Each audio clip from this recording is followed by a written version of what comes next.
ಊರು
ಇದೀಗ ನಮ್ಮೆಲ್ಲ ನಿಗದಿಸಿರ್ತಕ್ಕಂಥ ಬಾಗಲಕೋಟೆ ಜಿಲ್ಲೆಯ ಪಂಚಾಯಿತಿಯ ಮಾಜಿ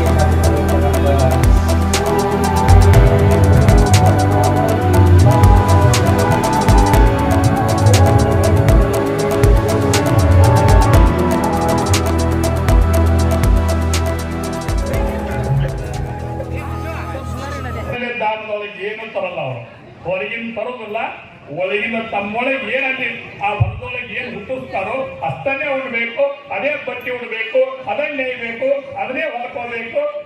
ಗಿರ್ಗಾವಿಯವರ ಶ್ರೀಪಾದಕ್ಕೆ ಅನಂತ ಶರಣಾರ್ಥಿಗಳು. ಈಗ ನಮ್ಮ ಪೂಜ್ಯರು ಈರೋರು ಸರಿಯಾಗಿ ಮಹಾತಾಯಿಯವರ ಬಗ್ಗೆ ಹೇಳಿದ್ದಾರೆ. ನಾವು ಕೂಡ ಈ ಊರಿಗೆ 30 ವರ್ಷದಿಂದ ಬಂದಾಗಿನಿಂದಲೂ ಆ ಅಜ್ಜಿಗೆ ಮೊಮ್ಮಗನಂತೆ ಇದ್ದೀವು. ನಮ್ಮನ್ನು ಕಂಡಾಗ ಸ್ವಾಮಿ ಭಾರತ ಇಲ್ಲೇ ಅಂತಿದ್ರು. ಬಹಳ ಪ್ರೀತಿ ಹಿಟ್ಟಿಗೆ ಹೋದ್ರೆ ಆ ಸ್ವಾಮಿಗಳು ಬಂದಾಗ ಹಿಟ್ಟು ನೀಡ್ರಿ ಅಂತಿದ್ರು. ಅವರಲ್ಲಿ ಪ್ರಾಮಾಣಿಕತೆಯ ಒಂದು ಪ್ರಮಾಣವೇ ಅವರಲ್ಲಿತ್ತು ಅಂತ. ಅಜ್ಜಿ ವಯಸ್ಸ ನಾ ಮಾಲಾರ್ಪಣೆ ಹಾಕಿ ಸನ್ಮಾನ ಮಾಡಿದ ಕೂಡಲೇ ನನ್ನಂತ ಬದುಕಲ್ಲ ಅಂದ್ರೆ ಅದು ಎಂದೂ ಸಾಧ್ಯ ಇಲ್ಲ. ಇವತ್ತು 100 ವರ್ಷ ಬದುಕಿ ಸದೃಢವಾಗಿರುವುದಂದ್ರೆ ಅದು ಪೂರ್ವ ಜನ್ಮದ ಪುಣ್ಯ ಬೇಕು. ಅಂತ ಒಂದು ಪುಣ್ಯವನ್ನು ಪಡ್ಕೊಂಡು ಇವತ್ತು ವಿಶೇಷವಾಗಿ 60-70 ಆದ ನಂತರ ಮನುಷ್ಯನ ಶರೀರ ಸದೃಢವಾಗಿ ಇರ್ಲಿಕ್ಕೆ ಸಾಧ್ಯ ಇಲ್ಲ. ಇವತ್ತಿನ ಆಹಾರದ ವ್ಯವಸ್ಥೆ ಒಳಗೆ ಆ ಹಿರಿಯ ಜೀವಿ ಅವತ್ತೇನೋ ಈ ಬೆಳೆಗಳಿಗೆ ಇವತ್ತು ನಾವು ಬಂಜಾರ ಮಗನ ಹಿಡ್ಕೊಂಡು ಜ್ವಾಳಕ್ಕೆ ಗೋಧಿಗೆ ಸಹಿತ ಔಷಧ ಹೊಡೆದಂತ ಆಹಾರವನ್ನು ಸೇವನೆ ಮಾಡ್ತಿರ್ತೀವಿ.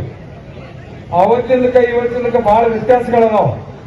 ಅವರು ಭಯಂಕರ ದುಡಿದು ಸರಿಯಾಗಿ ಆಹಾರ ಸೇವನೆ ಮಾಡಿ 100 ವರ್ಷ ಸದೃಢವಾಗಿ ಬದುಕೋದಂದ್ರೆ ಪರಮ ಪೂಜ್ಯರ ಆಶೀರ್ವಾದ ಹಾಗೂ ಪೂರ್ವ ಜನ್ಮದ ಆಶೀರ್ವಾದ ತಾಯಿ ಮೇಲೆ ಐತೆ ಅಂತೇಳಿ ಬಹಳ ಅತ್ಯಂತ ಹೆಮ್ಮೆಯಿಂದ ಹೇಳ್ತೀನಿ ಈ ಸಂದರ್ಭ. ಅದರ ಜೊತೆಗೆ ಇವತ್ತಿನ ಸಂದರ್ಭದಲ್ಲಿ ನಿಮಗ